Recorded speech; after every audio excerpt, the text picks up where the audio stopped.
Et en conclusion, je dirais qu'il s'agit là d'une question de cohésion sociale et de justice sociale. Puis je pense que c'est dans ces termes-là qu'il faut aborder ces problématiques.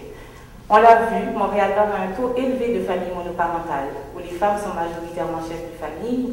La question de la pauvreté comme facteur de risque est importante, le chômage, le décrochage scolaire. Lié à ces problématiques, les situations de discrimination, de racisme qui contribuent à la marginalisation et à la stigmatisation de certaines communautés, notamment les jeunes, les minorités racisées, les jeunes noirs, les jeunes d'origine latino-américaine, les jeunes d'origine arabe notamment. Et malgré les lois qui interdisent, par exemple, toute la question du racisme et de la discrimination, on voit que ces phénomènes se manifestent dans de nombreux secteurs, que ce soit l'emploi, le logement, les services sociaux, justice. Je pense que l'expérience de Mme Lapierre évoque bien cette situation. Donc la lutte contre le racisme et à la discrimination représente un autre élément important pour le Québec comme société ouverte et inclusive. Donc le rôle des politiques publiques et des programmes gouvernementaux, c'est fondamental. Plus de concertation, nos conférenciers l'ont évoqué, entre différents paliers de gouvernement, des institutions et les organismes locaux donc, qui interviennent sur le terrain et qui ont une connaissance fine des problématiques terrain. Créer des lieux de mobilisation et encourager l'expression citoyenne. M. Rodriguez l'a mentionné et il a insisté là-dessus.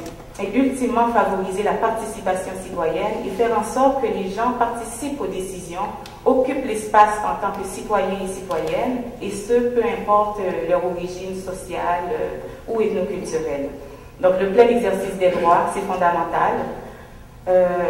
Donc du conflit, on a vu aussi quand même qu'il y a une source d'espoir. Puis je reviens à l'intervention de Mme Trudel au début. Du conflit émergent des initiatives de solidarité. On l'a vu dans Montréal-Nord, le cas de la table. Donc repenser, l'idée de repenser les pratiques sociales dans Montréal-Nord. Alors je terminerai là-dessus. Je pense qu'il y a des éléments, des enjeux fondamentaux qui ont été soulevés ce soir. Et dans mon intervention, j'ai fait en sorte de soulever quelques questions qui sont à mon point de vue fondamentales. Et je reviens sur l'idée du rôle des politiques publiques et des programmes gouvernementaux pour développer des approches intégrées, concertées et surtout des approches transversales et faire en sorte de s'attaquer aux causes réelles de la marginalisation et de l'exclusion de certaines populations plus particulièrement dans certains quartiers de Montréal. Alors je vous remercie.